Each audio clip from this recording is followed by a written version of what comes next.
আল্লাহর পয়গম্বর ইব্রাহিম শেষ বয়সে এসে আল্লাহর কাছে হাত তুলে বলেন, ওগো মালিক, রব্বি হাবলি মিনাস সালিহিন।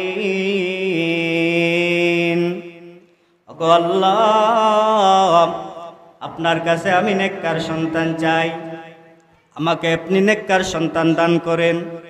আল্লাহর কাছে এক নম্বরে দোয়া করেছিলেন, আল্লাহ আমাকে নেককার সন্তান দাও। আল্লাহ পাক রব্বুল আলামিন হযরত ইসমাঈল আলাইহিস সালাতু ওয়াস সালামকে দান করলেন। এটা হলো এক নাম্বার দোয়া, ওগো আল্লাহ আমাকে একটা নেককার সন্তান দাও। দুই নম্বরে কি দোয়া করবেন?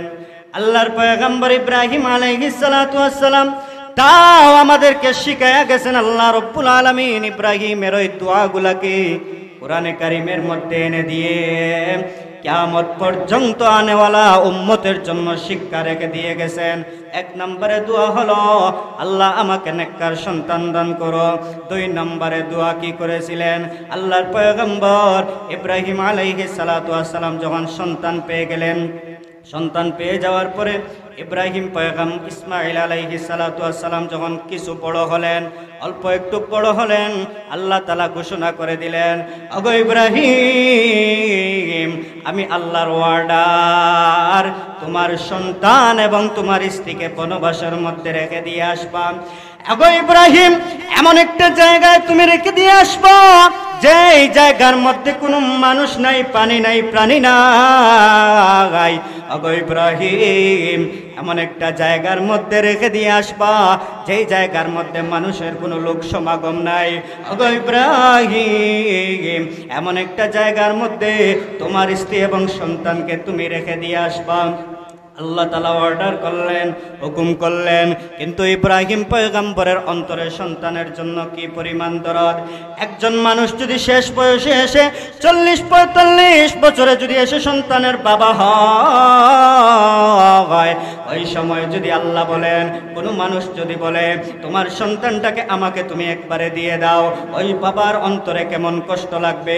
কিন্তু আল্লাহর পয়গম্বর ইব্রাহিম আলাইহিস সালাতু ওয়াস সালাম যখন আল্লাহ বললেন, ওগো ইব্রাহিম, তোমার স্ত্রী এবং সন্তানকে তুমি এমন একটা জায়গার মধ্যে রেখে দিয়ে আসবা যেই জায়গার মধ্যে কোনো পানি নাই, কোনো প্রাণী নাই, কোনো মানুষ নাই, কোনো লোক সমাগম নাই, এমন জায়গা যেখানে কোনো মানুষের আনাগোনা নাই, এমন জায়গার মধ্যে রেখে দিয়ে আসবা।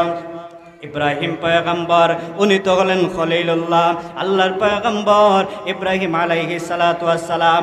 আল্লাহর পয়গম্বর ইব্রাহিমের থেকে আল্লাহ রব্বুল আলামিন জীবনে অনেক পরীক্ষা নিয়েছেন।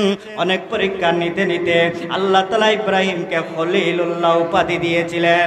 খলিলুল্লাহ ইব্রাহিম এবার আল্লাহর পারমিশন পাওয়ার পরে, আল্লাহর অর্ডার পাওয়ার পরে এবার স্ত্রী এবং সন্তানকে নিয়ে চললেন, রাস্তার দিকে নিয়ে যাচ্ছেন।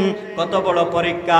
একজন বাবার জন্য ওই সময়টা কত বেদনাদায়ক, একজন বাবার জন্য ওই সময়টা কত কষ্টদায়ক, একজন বাবার জন্য ওই সময়টা কত বেদনাদায়ক। আল্লাহর পয়গম্বর ইব্রাহিম আলাইহিস সালাতু ওয়াস সালাম সন্তানকে নিয়ে যাচ্ছেন, স্ত্রীকে নিয়ে যাচ্ছেন। রাস্তার দিকে যখন যাচ্ছেন, যাইতে যাইতে ইব্রাহিম বলেন, ওগো আল্লাহ, এই জায়গায় কি আমি রেখে দিব? আল্লাহ রব্বুল আলামিন বলেন, ইব্রাহিম না, সামনের দিকে আরো যাও, আরো সামনের দিকে যাও। ইব্রাহিম সামনের দিকে গেলেন, ওগো আল্লাহ, এই জায়গার মধ্যে কি রেখে দিব? বলে না না না, আরো সামনের দিকে যাও। সামনের দিকে গেলেন, ওগো প্রভু আমার, আমার স্ত্রী এবং সন্তানকে কি আমি ওই জায়গার মধ্যে রেখে দিব? এবার আল্লাহ রব্বুল আলামিন বলেন, হ্যাঁ, ওই জায়গার মধ্যে রেখে দাও। আল্লাহর পয়গম্বর ইব্রাহিম আলাইহিস সালাতু ওয়াস সালাম ওই জায়গার মধ্যে রেখে দিয়ে আসতেছেন। এবার পিছনে ইব্রাহিমের স্ত্রী হাজেরা এবং ইসমাঈল আলাইহিস সালাতু ওয়াস সালাম যখন রেখে দিয়ে আসবেন, পিছন দিকে সন্তান এবং স্ত্রীর জন্য অল্প একটু হলেও মায়া লাগতেছে, কষ্ট লাগতেছে। ছেড়ে আসার সময় কষ্ট লাগে, কিন্তু আল্লাহ তাআলা বললেন, ইব্রাহিম কষ্ট লাগলে হবে না, আমি আল্লাহর ওয়ার্ডার, তোমার প্রতি তোমাকে যা বলেছি তুমি তাই করতে হবে। এবার ইব্রাহিম আল্লাহর ওয়ার্ডার পাওয়ার পরে যখন ওই জায়গার মধ্যে রেখে দিয়ে আসতেছেন, পিছনে হাজেরা এবং ইসমাঈল আলাইহিস সালাম, ইব্রাহিম সামনের দিকে আসতেছেন, পিছনে ফিরে তাকান না, পিছন পিছন থেকে হাজরা ডাক দিয়ে বলে, ওগো স্বামী, এই জনমানবহীন এলাকায় আপনি আমাদেরকে কেন রেখে দিয়ে যাচ্ছেন? মানুষ নাই, পানি নাই, প্রাণী নাই, খাবারের কোনো ব্যবস্থা নাই, এমন একটা জায়গায় আপনি কেমনে আমাদেরকে রেখে যান? আমরা কি খাবো? স্ত্রী বলতেছেন, সামনে ইব্রাহিম যান, কোনো কথা বলেন না, আরো সামনে যান।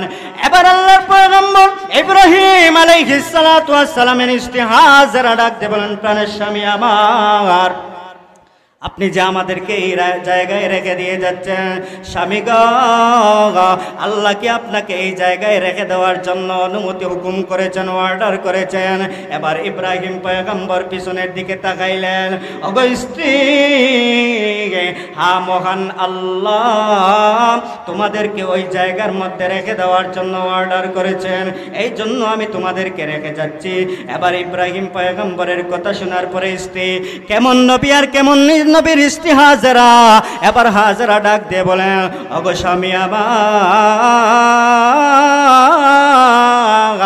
আল্লাহ যদি হুকুম করে থাকেন আমাদের কোনো টেনশন নাই, আল্লাহ যদি বলে থাকেন তাহলে আমাদের খাবারের ব্যবস্থাও আল্লাহ করবেন। সুবহানাল্লাহ। ওগো নবী আমার, ওগো স্বামী আমার, আপনি চলে যান, আপনি চলে যান, আমাদের কোনো আপত্তি নাই। আল্লাহ যদি হুকুম করে থাকেন, আল্লাহ যদি বলে থাকেন, তাহলে আমাদের খাবারের ব্যবস্থাও কে করবেন? মা তো না কে করবা? এ ক্ষমতা আল্লাহর আছে নি? মা তো না আছে নি? জনমানবহীন এলাকায় কোনো মানুষ নাই, খাওয়ানোর ক্ষমতা আছে নি আল্লাহর? এবার ইব্রাহিম পয়গম্বর সামনের দিকে চলে আসেন, পিছনে স্ত্রী এবং সন্তান। আসার সময় আল্লাহর কাছে 2 নম্বরে দোয়া করলেন, ওগো প্রভু আমার, ওগো মালিক আমার, ওগো রব্বুল আলামিন, আমি এই জায়গার মধ্যে কেন রেখে যাচ্ছি জানেননি? আমার সন্তান এবং স্ত্রীকে রেখে যাচ্ছি। রব্বানা লিয়ুকিমুস সালাত। এবার ইব্রাহিম পয়গম্বর বলেন, ওগো রব্বুল আলামিন আল্লাহ, আমি এই জনমানবহীন এলাকায় আমার সন্তান এবং স্ত্রীকে কেন রেখে দিয়ে যাচ্ছি জানেননি? ওগো প্রভু আমার, আমার সন্তান এবং স্ত্রী যেন এই জায়গায় লিয়ুকিমুস সালাত, তারা যেন নামাজ প্রতিষ্ঠা করতে পারে। সুবহানাল্লাহ। নামাজ প্রতিষ্ঠা করতে পারে। 1 নম্বর দোয়া করলেন, আল্লাহ আমার সন্তানকে আপনি আমাকে একজন নেককার সন্তান দান করেন। 2 নম্বরে দোয়া করলেন, আল্লাহ আমি তাদেরকে রেখে যাচ্ছি এই কারণে যেন তারা নামাজ প্রতিষ্ঠা করতে পারে, নামাজি হয়, নামাজ প্রতিষ্ঠা করতে পারে। এই দোয়া করলেন 2 নম্বরে। আমরা নামাজিও আল্লাহ লাগে, সন্তান নামাজিও আল্লাহ লাগে দোয়া করছিনি কোনোদিন? মাতন না করিনি, করে না, এই দোয়া কেউ করে না। এবার আল্লাহর পয়গম্বর ইব্রাহিম আলাইহিস সালাতু ওয়াস সালাম আরো সামনে আসেন। আসার পরে 3 নম্বরে দোয়া করেন, রব্বি জাআলনি মুকিমাস সালাত ওয়া মিন যুররিয়াতি রব্বানা ওয়া তাকাব্বাল দুআ। আল্লাহর পয়গম্বর খলিলুল্লাহ 3 নম্বরে এবার আল্লাহর কাছে হাত তুলে দোয়া করেন, আল্লাহ আমার সন্তানদেরকে এই জায়গার মধ্যে নামাজ প্রতিষ্ঠার জন্য রেখে যাচ্ছি। 3 নম্বরে দোয়া করলেন, রব্বি জাআলনি মুকিমাস সালাত। ওগো মালিক, 1 নম্বরে আপনি আমাকে নামাজি বানান। ওয়া মিন যুররিয়াতিনা রব্বি জাআলনি মুকিমাস সালাতি ওয়া মিন যুররিয়াতি। 1 নম্বরে আমাকে নামাজি বানাও, 2 নম্বরে আমার সন্তানদেরকেও নামাজি বানাও। সুবহানাল্লাহ। নবী দোয়া করলেন, আল্লাহ 1 নম্বরে আমাকে নামাজি বানাও, আর 2 নম্বরে আমার সন্তানকে আপনি নামাজি বানাও। জোরে বলেন সুবহানাল্লাহ। এখন আমরা নামাজি হয়তো দোয়া করিনি, এই দোয়া আমরা করি না। কেমনে করবো? বাপেও নামাজ পড়ে না, আছে না নাই?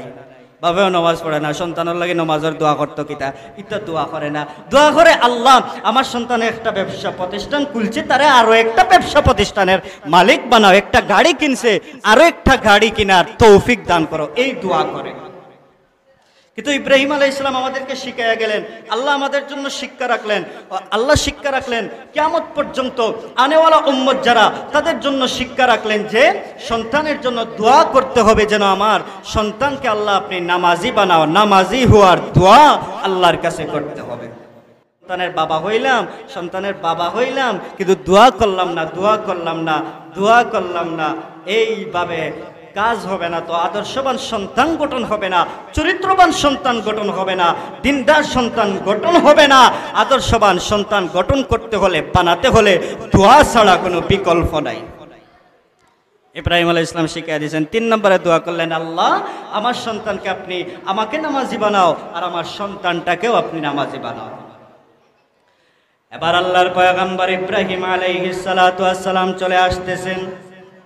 4 নম্বরে দোয়া করলেন। কি দোয়া করলেন? খানায়ে কাবা বানানোর পরে আল্লাহর পয়গম্বর ইব্রাহিম আলাইহিস সালাতু ওয়াস সালাম এবং ইসমাইল আল্লাহর কাছে হাত তুলে দোয়া করলেন, ওয়া ইয ইয়ারফাউ ইব্রাহিমুল কাওয়াইদা মিনাল বাইতি ওয়া ইসমাঈল রব্বানা তাকাব্বাল মিন্না ইন্নাকা আনতাস সামিউল আলিম রব্বানা ওয়াজআলনা মুসলিমাইনি লাক ওয়া মিন যুররিয়াতিনা উম্মাতাম মুসলিমাতাল লাক ওয়া আরিনা মানাসিকানা ওয়া তুব আলাইনা ইন্নাকা আনতাত তাওয়াবুর রহিম। আচ্ছা, আমি তো আপনার আর গরর মানুষ, এই মাদ্রাসাতে আসলাম, বা মেহমান নাই মেজবান, কিন্তু মেহমান তো আসছেন, মুফতি আমাদের মৌলভীবাজার জেলার অহংকার গৌরব কাসেমি সাহেব চলে এসেছেন। তো এই আজকের মাহফিল সাজানোর দায়িত্ব আপনাদের না বাহিরা এলাকার মানুষের? আপনাদের, আমাদের। এজন্য এই উশৃঙ্খলা পরিবেশ থাকলে তো এটা সুন্দর দেখায় না। তো বলছিলাম ইব্রাহিম আলাইহিস সালাতু ওয়াস সালাম এবার দোয়া করলেন 4 নম্বরে, আল্লাহ খানায়ে কাবা বানানোর পরে যে এই ঘর আমি বানাইলাম, এখন জনমানবহীন এলাকায় ওই ঘর বানানোর পরে এখন তো আর মানুষও নাই, আল্লাহর কাছে দোয়া করলেন, আল্লাহ এই ঘরটার মাধ্যমে এই এলাকাটাকে আপনি আবাদ করে দেন, এই এলাকাটাকে আপনি আবাদ করে দেন, আর আমাদের কাজকর্ম যা আমরা কষ্ট করলাম, ঘর বানাইলাম, সবগুলো আপনি কবুল করে নেন। সুবহানাল্লাহ। তো কবুলিয়তের দোয়া করলেন এবং বললেন, আল্লাহ পরবর্তী প্রজন্ম যারা আসবে, আমার সন্তান যারা আসবে, এদেরকে আপনি কবুল করে নেন, এদেরকে দ্বীনের পথে চালান, এদেরকে কবুল করে নেন। তাহলে বোঝা গেল ইব্রাহিম পয়গম্বরের দোয়া থেকে আল্লাহর কাছে পরবর্তী প্রজন্ম, আমাদের ভবিষ্যৎ যারা, এদের জন্য শুধু এদের পিছনে সময় খরচ করা, তো সময় খরচ করবেন, আর পিছনে এদের জন্য দোয়াও করা লাগবে। এদের জন্য কি করা লাগবে? দোয়া করা লাগবে। এদের জন্য দোয়া করা, এদের জন্য দোয়া করা। এজন্য যারা সন্তান এখনো পান নাই, তারা যেন আল্লাহর কাছে দোয়া করে, আল্লাহ সন্তান তো দিবা, নেককার সন্তান দিও। এটা ইব্রাহিমের শিক্ষা, পয়গম্বরের শিক্ষা, নেককার সন্তান চাওয়া। নেককার সন্তান হওয়ার পরে দোয়া হলো, আল্লাহ আমার সন্তানকে আপনি দিনদার বানান, নামাজি বানান, ধর্মভীরু বানান, আল্লাহওয়ালা বানান। কারণ সন্তান যদি বিপদে চলে যায়, তখন এই কষ্টটা বাপ মা কত কষ্ট পায় তা বলে ভাষায় বোঝানো সম্ভব না। আর সন্তান যদি আদর্শবান সন্তান হয়, বাপ মার মনে কি পরিমাণ খুশি, আনন্দের ফুয়ারা কি পরিমাণ থাকে, এটাও ভাষায় প্রকাশ করা সম্ভব নয়। যদি সন্তান আদর্শবান সন্তান হয়, তো বলছিলাম সন্তানের জন্য দোয়া করা, দোয়া ছাড়া হবে না, আল্লাহর কাছে দোয়া করা। আল্লাহর পয়গম্বর জাকারিয়া আলাইহিস সালাতু ওয়াস সালাম সন্তানের জন্য আল্লাহর কাছে দোয়া করেছিলেন, ওগো আল্লাহ আমাকে একটা নেককার সন্তান দাও। কিভাবে দোয়া করেছিলেন? আল্লাহ তাআলা আমাদের জন্য কোরআনের মধ্যে আনেওয়ালা কিয়ামত পর্যন্ত উম্মতের জন্য রেখে দিয়েছেন। সুবহানাল্লাহ। জাকারিয়া পয়গম্বর দোয়া করলেন, কাফ হা ইয়া আইন সাদ যিকরু রাহমাতি রাব্বিকা আবদাহু যাকারিয়া ইয নাদাহু নিদাআন খাফিয়া قال رب إني وهن العزم مني واشتعل الرأس شيبا ولم أكن بدعائك رب شقيا আল্লাহর পয়গম্বর জাকারিয়া আলাইহিস সালাতু ওয়াস সালাম শেষ বয়সে এসে আল্লাহর কাছে দোয়া করলেন। কোন সময় দোয়া করলেন? জাকারিয়া আলাইহিস সালাতু ওয়াস সালাম আল্লাহর পয়গম্বর ঈসা আলাইহিস সালাতু ওয়াস সালামের আম্মা জান হযরতে মারইয়াম আলাইহাস সালাতু ওয়াস সালাম যখন বাইতুল মাকদিসের ওই কামরার ভিতরে রক্ষণাবেক্ষণের দায়িত্ব জাকারিয়া পয়গম্বরকে দেওয়া হলো। একদিন জাকারিয়া পয়গম্বর ওই মেহরাবের ভিতরে ঘরের ভিতরে প্রবেশ করলেন। ঘরের ভিতরে প্রবেশ করার পরে উনি দেখতে পেলেন ঘরের ভিতরে দেখা যায় বিভিন্ন ধরনের ফল দেখা যায়, আঙ্গুর দেখা যায়, আপেল দেখা যায়, বেদানা দেখা যায়, কমলা দেখা যায়, আর এরপরে আরো বিভিন্ন ধরনের ফল দেখা যায় যেই ফলের কোনো সিজন নয়। এমন সময় আল্লাহর পয়গম্বর জাকারিয়া বললেন, ওগো মারইয়াম, ওগো মারইয়াম, তোমার ঘরের মধ্যে আমি তো ফল দেখতে পাচ্ছি। কি ফল? এই ফলগুলা তোমার কাছে কেমনে আসলো? এমনি মারইয়াম বলে, ওগো খালুজান আমার, ওগো মৌয়াজি আমার, আমার ঘরের মধ্যে যেই ফল এইগুলা আল্লাহ পাক আমাকে দিয়েছেন। সুবহানাল্লাহ।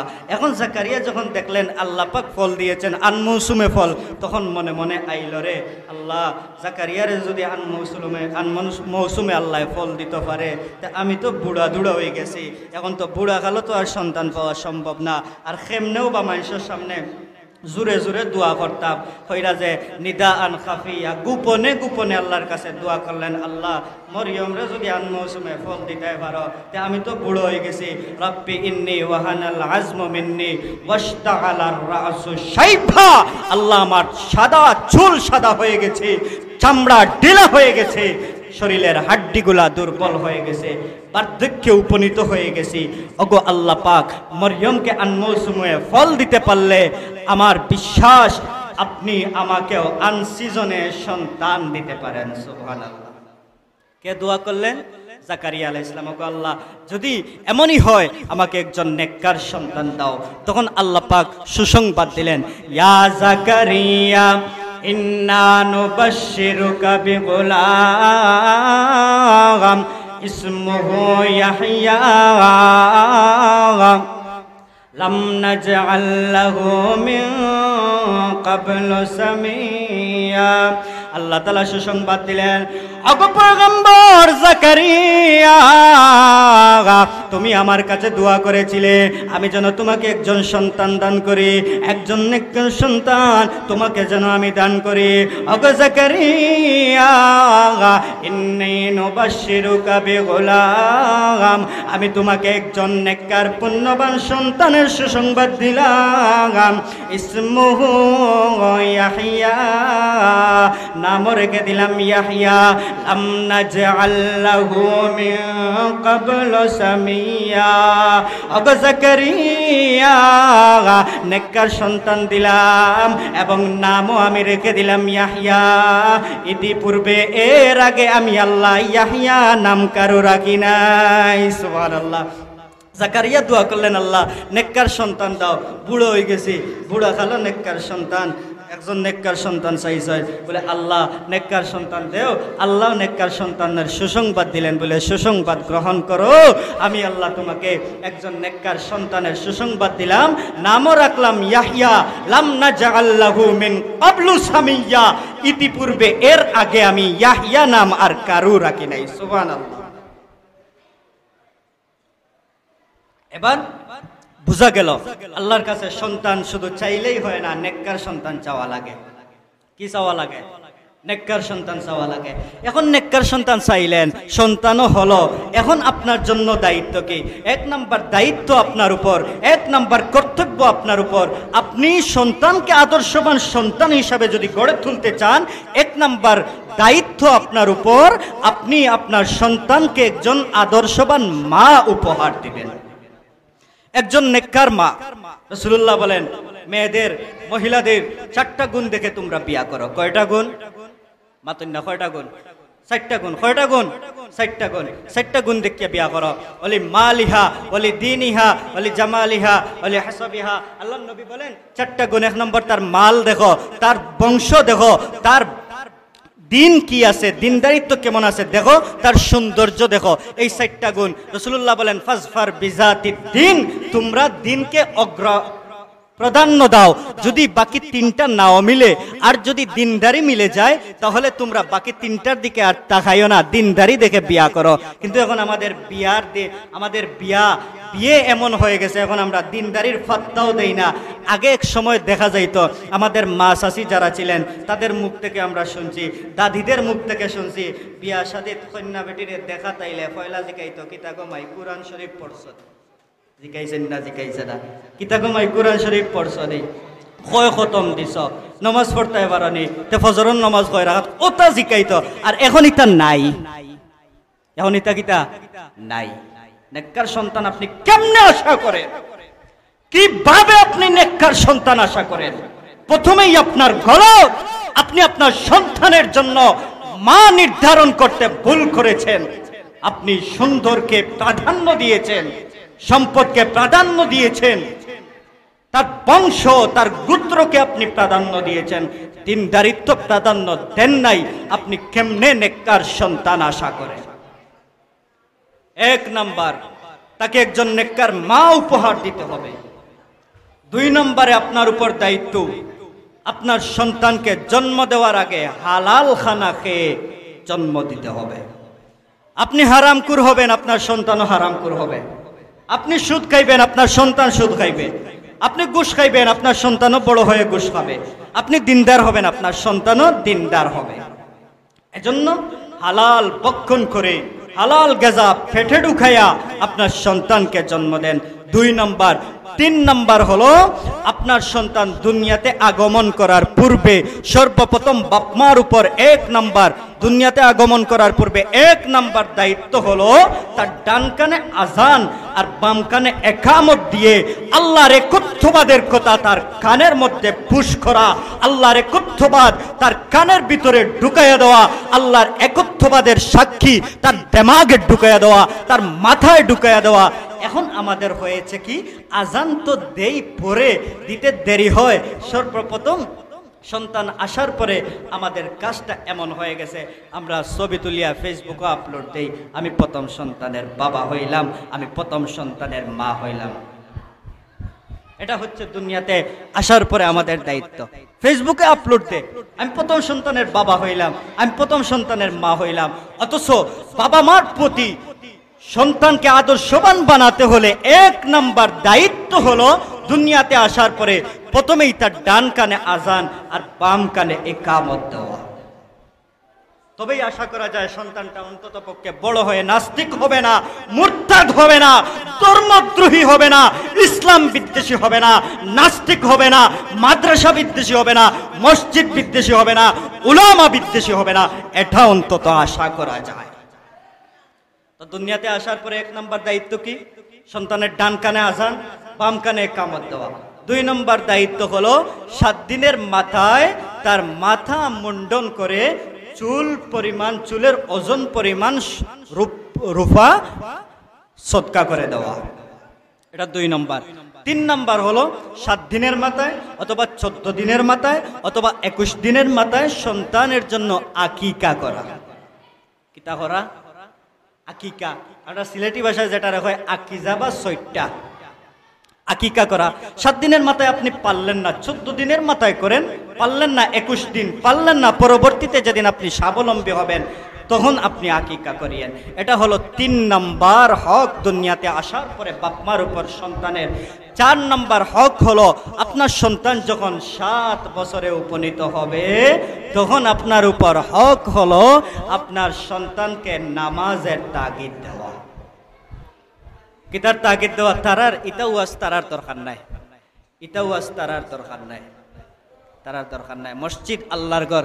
কিয়ামতের একটা আলামত, কিয়ামতের একটা আলামত হলো ওয়াজাহারাতিল আসওয়াতু ফিল মাসাজিদ।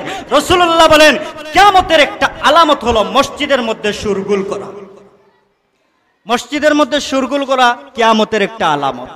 তো দেখা যায় কিয়ামতের বড় বড় আলামত আমরা সামনে লইয়া বইছি, এটা কি তার দরকারই নাইনি? যেতাম মাত্রা আমি তার দরকারই মাত নাইনি। তো 7 বছর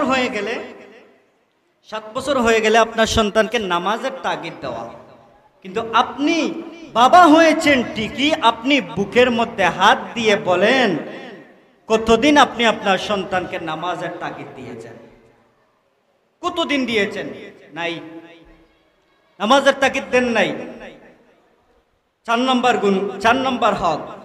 5 নম্বরে আপনার উপর দায়িত্ব হলো আপনার সন্তানকে দিন শিখানো। দিন শিখাবেন, তাকে দিনদারিত্ব শিখাবেন। জাগতিক লাইনে জাগতিক শিক্ষা তাকে দেন, তবে আগে দিনদারি শিখান। ইসলামের প্রাথমিক জ্ঞান, মৌলিক বিধানগুলা তাকে শিখান। এই জন্য তো সাদিপুর জামিয়া ইসলামিয়া মাদ্রাসা, এখানে আপনাদের মেয়েরা দিন শিখতেছে, এখানে আপনাদের ছেলেরা দিন শিখতেছে। এই যে মেয়েরা এই জায়গার মধ্যে দিন শিখতেছে, এই মেয়েরা একটা ঘরে যাবে, বিয়ে হওয়ার পরে তার স্বামীর ঘরে যাবে। একটা মেয়ে যদি আদর্শবান মেয়ে হয়ে যায়, একজন মহিলা যদি দিনদার হয়ে যায়, আশা করা যায় গোটা পরিবার দিনদার হয়ে যায়, এটা আশা করা যায় অন্তত। এজন্য মাদ্রাসায় আপনাদের মেয়েরা লেখাপড়া করতেছে, দিনদারিত্ব শিখতেছে, দিন শিখতেছে, এটা আপনাদের জন্য গর্বের বিষয়। আপনাদের মেয়ের মাধ্যমে একটা পরিবার আদর্শবান পরিবার হবে, আলহামদুলিল্লাহ। এজন্য সন্তানকে দিন শিখানো, কিন্তু আমরা দিন শিখাই না। কয়জনই শিখাই? আগে ফজরের পরে আপনার আব্বা আম্মায় সকালে ঘুম থেকে উঠার পরে আগে মক্তব্য দৌড়তে হয়েছেন, আর এখন 7টার সময় বার হয়েছে ব্যারাক স্কুল। আর হেরাও খ্রিস্টানরা এমন একটা চক্রান্ত করছে যে মুসলমানের সন্তানদের, মুসলমানের কলিজায় কিভাবে আঘাত করা যায় খুব ভালো করে চিন্তা ভাবনা করে দেখলো। মুসলমানের সন্তানকে দিন থেকে সরানোর একটা মাধ্যম হলো সকালবেলার সাবাহি মক্তবগুলা বন্ধ করে দেওয়া। এখন বন্ধ করবে কেমনে? ওই খ্রিস্টান মিশনারিরা বের করেছে ব্রাক স্কুল, 7টার সময় যাওয়া লাগে। জিজ্ঞেস করেন যদি আপনার সন্তান মক্তবে আসে না কেন, বলে হুজুর 7টার সময় বেরাকে যাওয়া লাগে। ও ভাই, তোমার ব্রাক গুরুত্বপূর্ণ নাকি আগে দিন শেখানো গুরুত্বপূর্ণ? তুমি যদি সন্তানকে দিনদার না বানায়া জাগতিক লাইনে আপনি যদি শিক্ষা দেন, জাগতিক শিক্ষিত করেন, আর যদি তাকে দিন শিখান না, লিখে রাখেন আজকে এখানে লিখে রাখেন, আপনার সন্তান আপনাকে বৃদ্ধাশ্রম পর্যন্ত নিয়ে যাবে, কোনো সন্দেহ নাই। আপনার সন্তান আল্লাহর বিরুদ্ধে কথা বলবে, কোনো সন্দেহ নাই। আপনার সন্তান নাস্তিক হওয়ার সম্ভাবনা আছে, কোনো সন্দেহ নাই। যদি আজকে দিনদারিত্ব শিখান না, আপনার সন্তানকে যদি দিনের প্রাথমিক জ্ঞান যদি তার মাথায়, তার দেমাগে আপনি পুশ করে দেন না, তার দেমাগে ঢুকাইয়া দেন না, লিখে রাখবেন, আপনার সন্তানের দ্বারা আপনার কপাল ফুড়বে ছাড়া লাভবান হবেন না। এজন্য দিনদারি শিখানো, দিন শিখানো। তো দিনদারি শিখানো, আপনি ডাক্তার বানান, আপত্তি নাই, আমাদের বাধা নাই। ইঞ্জিনিয়ার বানান, ইঞ্জিনিয়ারেরও এই দেশে খুব প্রয়োজন, ডাক্তারেরও প্রয়োজন, ইঞ্জিনিয়ারও প্রয়োজন, MBBS ক্যাডারেরও প্রয়োজন, সব কিছুর প্রয়োজন। সবচেয়ে বেশি প্রয়োজন দিনদার, আমলওয়ালা, আখলাকওয়ালা, নববী আদর্শ বাস্তবায়নের জন্য আল্লাহর একত্ববাদ, আল্লাহর ওয়াহদানিয়ত আর আল্লাহর রুবুবিয়ত তার দেমাগে ঢুকায়া তার দিনদারিত্ব সবার আগে গুরুত্বপূর্ণ। আপনি সব শিক্ষা দেন, আপত্তি নাই, তবে আগে দিনদারি আপনি শিখান, মাদ্রাসায় পড়ান। আপনি সাবাহি মক্তবে আপনি আপনার ছেলে মেয়েকে দেন, আপনার ছেলে মেয়েকে দিনদারি শিখান। বৃদ্ধাশ্রমে যেতে হবে না। সন্তান আপনাকে বৃদ্ধাশ্রমে কোন সময় দেয়? সন্তানকে মানুষ বানান ঠিকই, কিন্তু দিনদার আদর্শবান মানুষ না বানানোর কারণে। অনেকে বলে হুজুর, অনেক সন্তান, অনেক বাপ মা বলে হুজুর আমার সন্তান তো আমাকে এখন আর আগের মতো খানা খাপড় দেয় না, বাড়িতে আমার সাথে আগের মতো আর আচরণ করে না, ভালো আচরণ করে না, খারাপ আচরণ করে। তার বউরে কিছু কইলে, ছেলের বউ ফুতের বউরে কিছু কইলে খেটাইয়া উঠে, দেখতে পারে না। বলে বাবা, এটা ছেলের দোষ নয়, দোষ হলো আপনার। কারণ একজন সন্তান যখন বড় হতে শুরু করে, একজন সন্তান যখন কথা বলা শুরু করে, একজন সন্তান যখন বড় হওয়া শুরু করে, তখন আপনি তাকে দিনদার বানান নাই।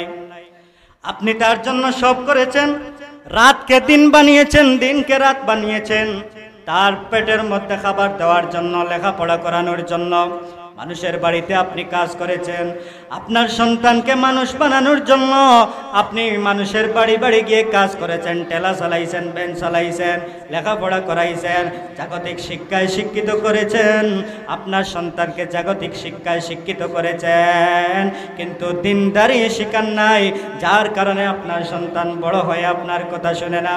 এই জন্য বাবা আর মা অনেক কষ্ট করে সন্তানকে দুনিয়ার আলো বাতাস দেখাইতে গিয়ে, আমাদের বাবা মা অনেক কষ্ট করেছেন।